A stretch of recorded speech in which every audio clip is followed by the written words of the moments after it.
Supreme Magus, web novel, Chapter 559, Man in Black Part 1. I'm going kill that fucker. Lith's smile disappeared as soon as the call ended. He didn't understand everything, but based on what he knew about Zinnia's situation, it wasn't hard to guess who the root of Camilla's problem was. Calm down. Making Camilla's sister a widow isn't bound to make her happy, especially if she finds out you are the culprit. She isn't as morally flexible as you are, and she isn't stupid. If what's his face dies, she'll understand the truth and you'll lose her. Solus said, quenching his anger. Lith looked out of his window, noticing that the intensity of the snowstorm had decreased enough to allow him to move safely. Now that I have a mission, I can't ask Freya to go against the interests of her client. It would ruin her reputation. Lith warped outside and asked around for directions to reach the main temple of the Church of the Six.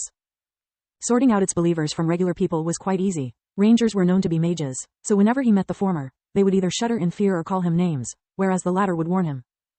Be careful, son. Those nutjobs are a dangerous bunch, said an old man who was taking advantage of the temporary relief from the snowstorm to stock up groceries. They will try to beat the crap out of you at the first opportunity they get.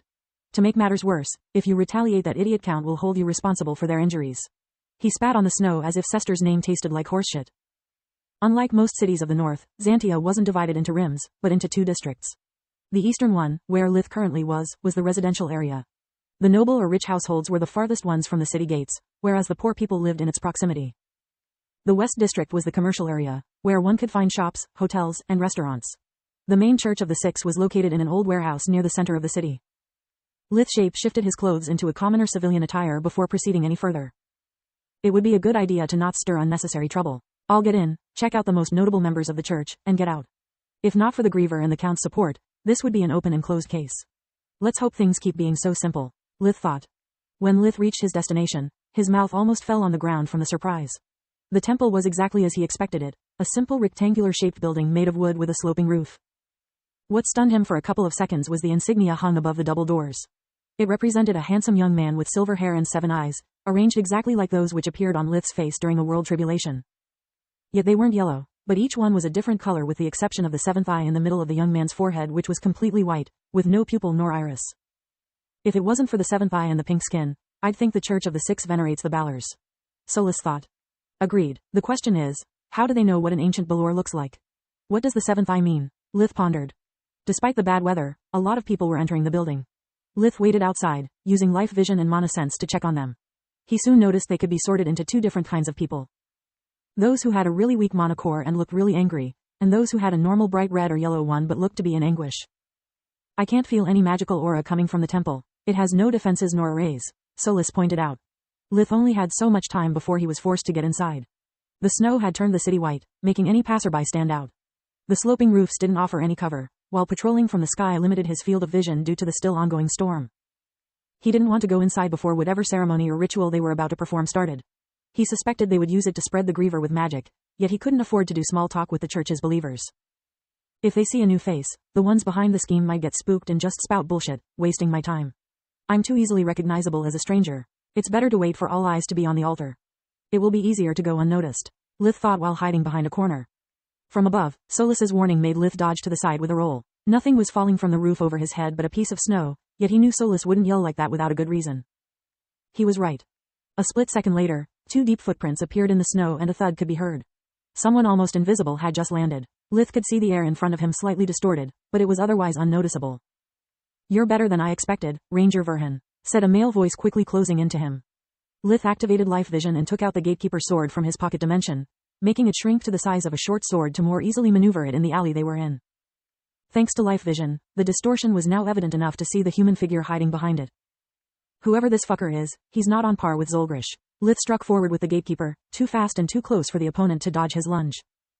The moment their blades touched, a young man with blue eyes in his early 20s seemingly appeared out of thin air. He wore what seemed like black assassin garb, covering him from head to toe and leaving only his eyes exposed. He was wielding a couple of long daggers. One of them had just deflected the gatekeeper, while the other was aimed at Lith's heart. His first instinct was to grab it with his free hand, but his paranoia stopped him. Solus, analysis, he thought while taking a step back and a dagger out of his pocket dimension. Lith had no idea how to dual wield, but at least he could parry with it. Red core, normal weapons, and great life force. At least on par with Orion after you rejuvenated him, if not better. She replied. Something is off with his blades, though. I can see they are coated with something viscous but colorless. It can't be a simple poison. He knows I'm a ranger. Normal weapons can't even put a scratch on my uniform. He's hiding something, Lith thought as he kept being forced on the defensive. He had already infused himself with all the elements, but the enemy was incredibly fast. Plus he had the poison and was better suited to fight in such confined space. Lith suspected that there was more than a trap waiting for him. He was careful not leaving an opening that a second camouflaged enemy could exploit. To add insult to injury, the assassin had taken him by surprise, so Lith had no spells at the ready. He quickly jumped back, gaining the split second of respite he needed to blink behind the enemy and finish him off. Lith was flabbergasted when the enemy turned around, deflecting the gatekeeper with inhuman speed as his second dagger, positioned exactly in front of Lith's exit point, skewered him using his own momentum. Supreme Magus, Web Novel, Chapter 560, Man in Black Part 2. I spy with my little eye someone who's going to die. The assassin laughed merrily as he exploited Lith's shock to push away the gatekeeper and struck at his neck to finish him off. The first dagger had pierced Lith's chest, but thanks to his reflexes, which had allowed him to stop at the last second, and to the skinwalker armor, it didn't go deep. Lith knew that a normal weapon couldn't cut his skin, let alone his armor. Which meant that they were anything but normal. No one can move that fast. How did he predict my exit point? Lith thought. His mind spun at top gear as he used the dagger in his left hand to defend himself while he stepped back. The blade in his chest only needed one more push to pierce his heart, and Lith had no desire to test if he still needed it to survive. The assassin wasn't willing to let him go, but keeping his arm so close to the opponent left it exposed. He was forced to retreat to avoid losing his wrist to the gatekeeper, but he left behind a gruesome present. He dodged Lith's slash while twisting and pulling the dagger away. The movement ripped the flesh apart and turned the already deep wound into a gaping hole. Life fusion started to heal the damage the moment it was inflicted, yet it only made things worse for Lith. As Solis had predicted, the assassin's blades were coated with some kind of venom that the light element boosting Lith's body was now quickly spreading through his blood system. Fuck, I can't use darkness fusion to cut my pain receptors this time. Otherwise I won't be able to notice the venom's effects until it's too late and it cripples me. I need to focus light fusion on flushing it out of my body. Lith thought. I was wrong. You're such a disappointment, mate. So much for Trius's killer and the destroyer of the Black Star. The assassin sneered as he relentlessly attacked Lith with inhuman speed and surgical precision, not giving him any time to think. The wound on his chest burned as if someone had stabbed him with a burning spear and was twisting it inside his flesh.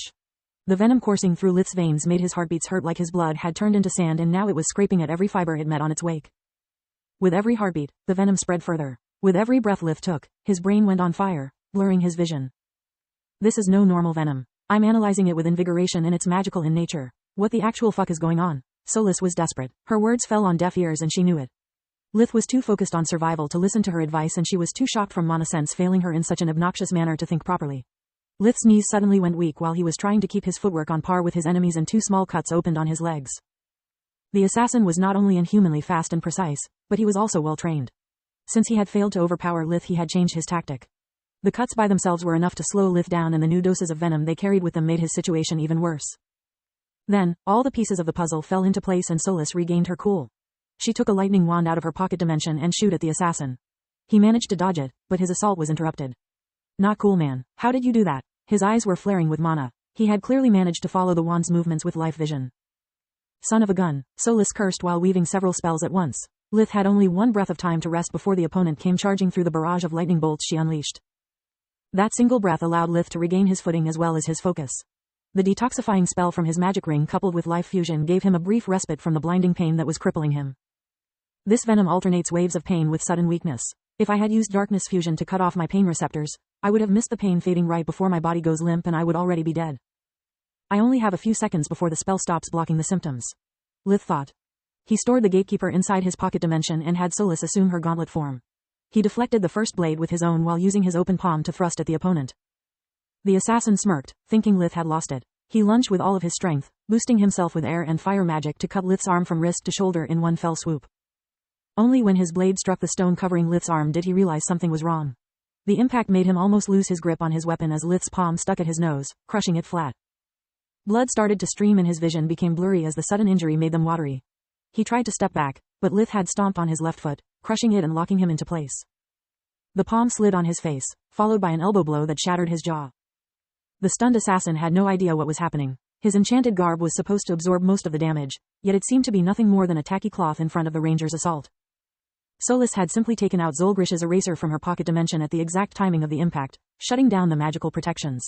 Also, by cutting off his pain receptors, the assassin had missed both the pain and the stomp. Now his foot was stuck under Lith's, making it impossible for him to get away. At that distance, his weapons were useless, whereas Solis's gauntlet reached its apex.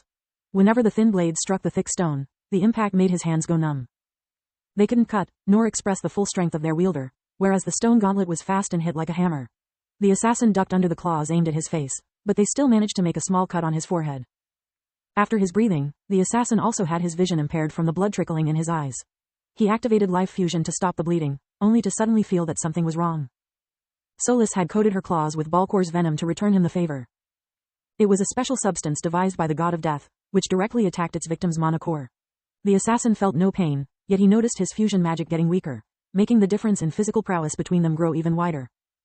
He activated one of his magical rings to turn the ranger into a popsicle, but at that distance Lith had the time to react at his weak mana flow by grabbing and crushing his hand so that the twisted finger threw the spell in a random direction, making it useless. The assassin lost one of his daggers, which Solis promptly stored away, and tried to use the remaining one to stab Lith in the neck.